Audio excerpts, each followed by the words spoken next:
Hey YouTube. Suffering. This is my second video on suffering. I am going to read something that I found online that I thought was very worthwhile, that I thought anyone who is suffering needs to hear. So hope you enjoy or appreciate, whatever. I'm just gonna go ahead. Chronic illness and disability are a common reality. Millions of people continue to endure diabetes, MS, woo! Cancer, arthritis, Alzheimer's, depression, woo! Back pain, to mention just a few.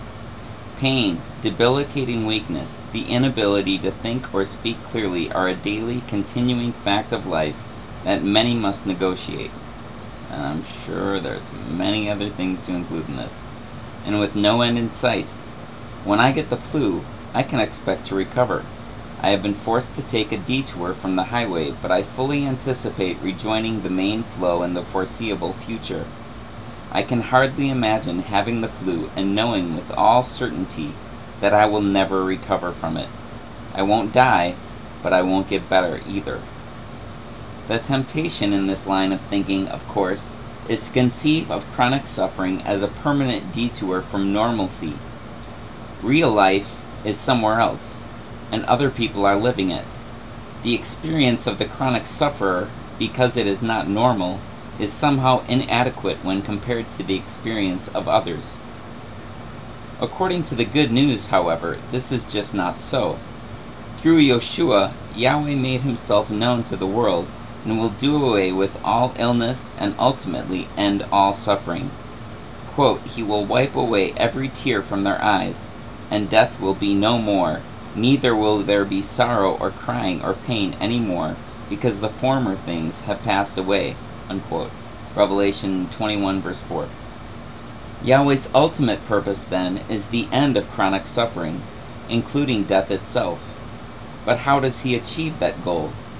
He makes suffering itself the medium in which freedom is to be found. In other words, according to the good news, chronic pain and illness and weakness are not a detour from real life. They are the very path leading to real life, which is nothing less than an encounter with the living El, the living powerful authority himself, whose very purpose is to dwell with his people. Quote, look, the dwelling of Yahweh is with people. He will dwell with them, and they will be his people, and Yahweh himself will be with them. Unquote. Revelations 21 verse 3.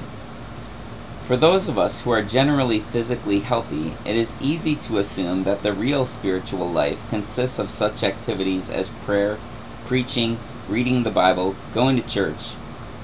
Real ministry is overtly spiritual or religious. If we consider the deeper implications of the true good news, however, we must realize that while some are called to obvious expressions of faith, preaching and teaching, missionary work, faithful attendance, and support of their communities, many others are called simply to suffer with chronic illness and disability. Woo! In short, chronic suffering itself is a ministry, and no less so than anything else in the spiritual life. Indeed, I would be so bold as to say that chronic suffering is the most important of all ministries. Yeah. Someone who endures daily pain and weakness while trusting in the love of Yahweh speaks far more eloquently of his power than a healthy person who, say, writes a regular article for the local newspaper. Newspapers suck anyways, just kidding.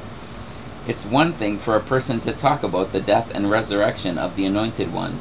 It's another thing for him or her to live the execution of Yeshua in the form of MS or cancer, while demonstrating Yeshua's resurrection in his or her ongoing love for their neighbor. And that doesn't necessarily mean next door neighbor. I would therefore urge those of us who are healthy to be patient with those who suffer chronically.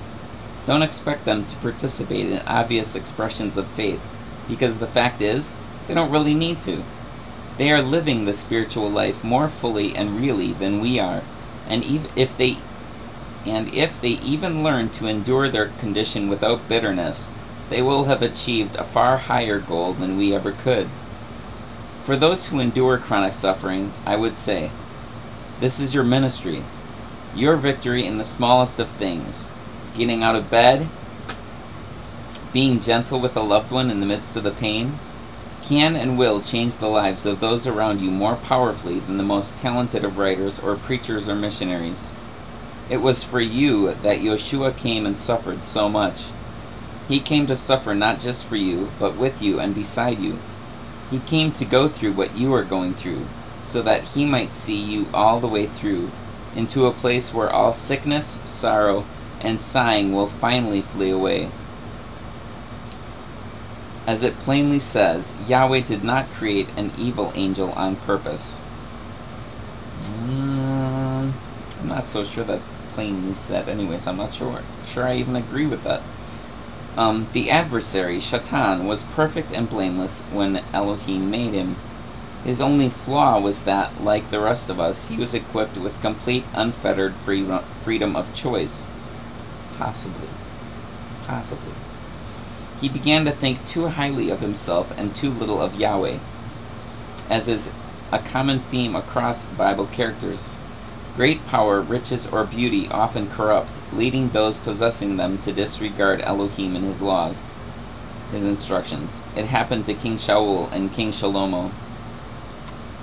If you have ever wondered why Yahweh so often humbles his servants with prison, wilderness experiences, or suffering and martyrdom before he elevates them, as he did to Yosef or Joseph, Moshe or Moses, and the 12 students, respectively, this is why. Teaching them humility first is a way to ensure that they can handle their higher position later without being corrupted by it. Oh, I'm going to be higher! Just kidding. I thought that was significant and helpful. I don't think that someone that's suffering is all above someone who's not. Because actually, I think probably everybody's suffering to some degree, so... but I thought that was encouraging for someone who suffers. And I know that there are plenty of people who suffer. I'm guessing probably everyone does suffer to some degree, but some more than others. So I hope that is helpful. Ooh, I have time. I hope it's useful. I hope it's beneficial. If you are suffering, whenever you're suffering, just know that it's not all in vain. If you don't believe in the Almighty, know that your suffering isn't all in vain. It's not all useless. It's accomplished. I can't even talk. See, I can't talk. I'm one of the people that can't talk. I'm not meaning to make fun of anybody that can't talk. I'm honestly just making fun of myself. What was I saying? Crap, this is another thing with MS. You can't remember. I'm going to do an MS video soon, but... sometimes me and MS, we don't get along. I was saying something, and I think it was probably a good something. So if you remember what it was, awesome. I'm not so sure I will. I think it was something along the lines of, oh yeah, if you're suffering and you don't believe in the Almighty, it's not in vain. Nothing is in vain. Nothing will be wasted. I so firmly believe this. Nothing gets wasted. Nothing. Not a drop. Nothing. There is purpose behind it all. I'm so convinced of that. You'd have to do a lot to convince me otherwise. I am so convinced. Everything we go through has a purpose and will have meaning and gets redeemed. And we'll look at it at the end and be like, oh, that's beautiful. You mean that was me? Unbelievable. It'll be so awesome. I'm convinced of this. I don't know exactly why. I mean, if I stop and try and figure it out, I'm just like, what the heck are you thinking? But I'm very convinced. I mean, I know that I have reasons. It's not just completely lunacy, but seriously, everything we go through gets redeemed and has purpose and meaning and value. Nothing is wasted. Not a drop. Not a drop.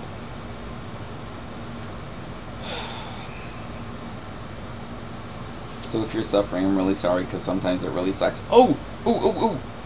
I have a couple seconds. I'm going to do this really quick. I have a little bit of time left. If I can find it, I have to pull it up. You need to hear something from Romans 5 that I found. Very good, very worthwhile. I'm pulling it up. It's taking me a minute. I'm sorry, but it's coming. Give me a moment. Give me a moment. I'm a little over 10 minutes. Just a little bit longer. Funny. Give me a moment. Romans 5. Here we go. Romans 5 verse 3. No, I'm going to start at 1. Dang it. Therefore, having been declared right by belief or faith, we have peace with Elohim, Yahweh. We have peace with Yahweh of Elohim through our Master Yeshua HaMashiach, Jesus Christ, Yeshua the Messiah, through whom also we have access by belief or faith into this favor in which we stand, and we exult in the expectation of the esteem of Elohim, or the hope of the awesomeness of Yahweh. And not only this, but we also shine in crushing, squeezing pressures, knowing that those pressures produce patient endurance and hope, waiting on Yahweh.